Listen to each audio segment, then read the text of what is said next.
Po at today is my day. It's my birthday po. And kasalukuyan pong nagle-labor ang ating isa sa mga inahin, si Mami B.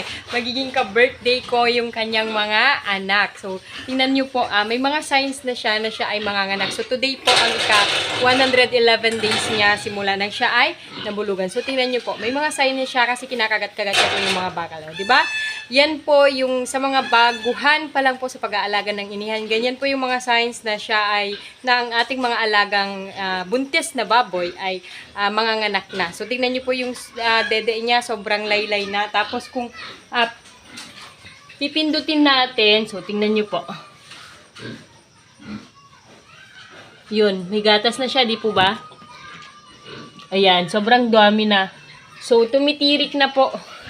Tumitirik na yung gatas kapag pinipisil natin, pag pinipindot natin yung dede niya. So, sobrang dami ng gatas. Another sign po na siya ay manganganak na. So, ayan din po, nagsusubsob siya. Ayan, parang may kinaaway siya. So, sign po na, yun, nahihirapan din po kasi siya. Ouch! So, siguro masakit, ganyan. Kaya, ayan, ganyan po yung ginagawa niya. Tapos, so, ngayon po, ika-111 days niya. So, ang expected date of delivery po niya is 114 days and that would be on March 17. Okay? Pero mapapa-advance na naman po siya. And ito na po yung ating mga piglets na anak ni Mami F. So, ayan na po sila. Today naman po ang ika-10th day nila simula nang sila ay mailabas sa sinapupunan ni Mami F. So, tingnan niyo po. Malalaki na sila, malalaki na. At good news po kasi 12 pa rin po sila. Ayan, thanks God, diba? So, 12 pieces pa rin po sila. Wala po sa kanila ang nalagas. So, lahat po sila ay malalakas. Ayan. So, abangan ulit natin kung ilan ang magiging anak ni Mami B.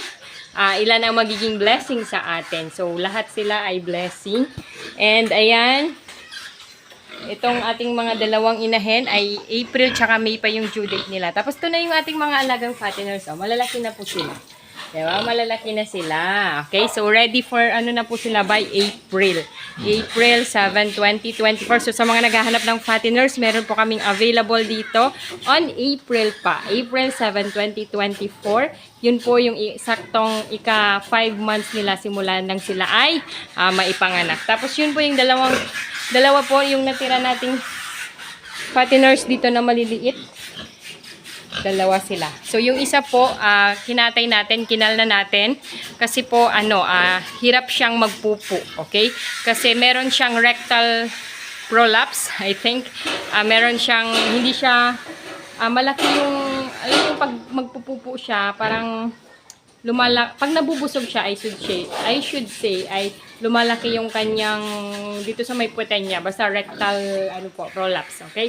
Sa mga nag-aalaga ng baboy na matagal na, alam niyo po yun, at alam ko na experience din po yung ganun. So, nagpupo si Mami B, so tatanggalin natin, okay? So, kinala natin siya kasi ayaw nating mamatay pa siya, na hindi natin na siya napapakinabangan, okay? Kasi, ang sabi po ng doktor ng mga baboy ay, yun na lang yung paraan, ikal na lang para mapakinabangan pa. Kasi mamamatay at mamamatay daw po yung baboy. Kasi nga, hindi na lumalabas yung pupo niya. So, nung kinatay ng in-laws ko, ay pumutok na yung kanyang labasan ng pupo. Sa may loob mismo ng tiyan niya. Okay? Kaya pala hindi na lumalabas outside yung kanyang mga pupo. Okay?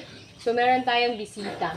Ayun. So, nagbabantay tayo ate kasi So, yun lang. Opo.